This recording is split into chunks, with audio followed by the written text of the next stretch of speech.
Hello, my name is Richard Albert. I am the William Stamps Farish Professor in Law and Professor of Government at the University of Texas at Austin. And for me, it's a great joy to have the opportunity to publish a paper in the latest issue of the Latin American Law Review. And I say it's a great joy for a number of reasons, but one of which is that I have both a colleague and a classmate who have published papers in this same issue. Roz Dixon, a colleague, has published a paper in this issue. And Andres Palacios, my classmate from law school, also has a paper in this issue. And so for me, it's a great joy, a great privilege, a great honor to publish alongside them, along with the other scholars who have papers in this issue. The paper that I prepared for this issue is entitled "The Methods of Informal Amendment." The Methods of Informal Amendment.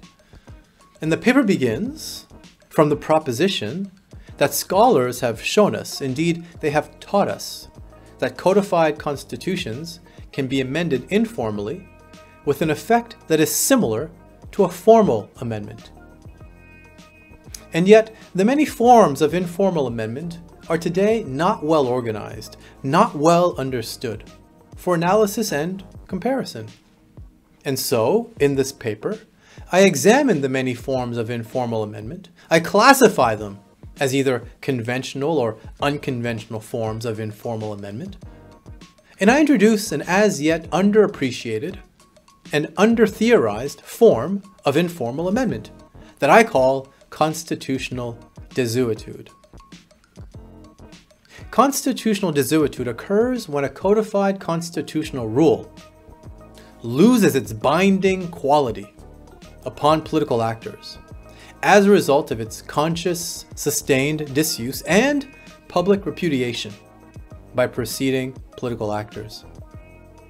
Now, what's interesting about this phenomenon of constitutional desuetude is that it both resembles and differs from other forms of informal amendment.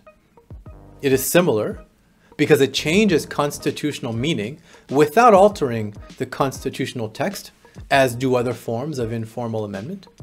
And yet it is different because it renders the constitutional text politically invalid, though that text remains codified and unchanged. In order to illustrate this phenomenon of constitutional desuetude in the paper, I draw from the Constitution of Canada, my home country. And so for me, that is an additional reason why it's a great joy for me, a great honor, a great privilege to publish this paper in the Latin American Law Review, because it's an opportunity to share with a new audience something about the Constitution of Canada, my native land. And so I want to say thank you to the editor-in-chief of the Latin American Law Review, Natalia Angel Cabo, along with her colleagues and staff at the Law Review, for this really special opportunity to engage with a new audience. Thank you very, very much.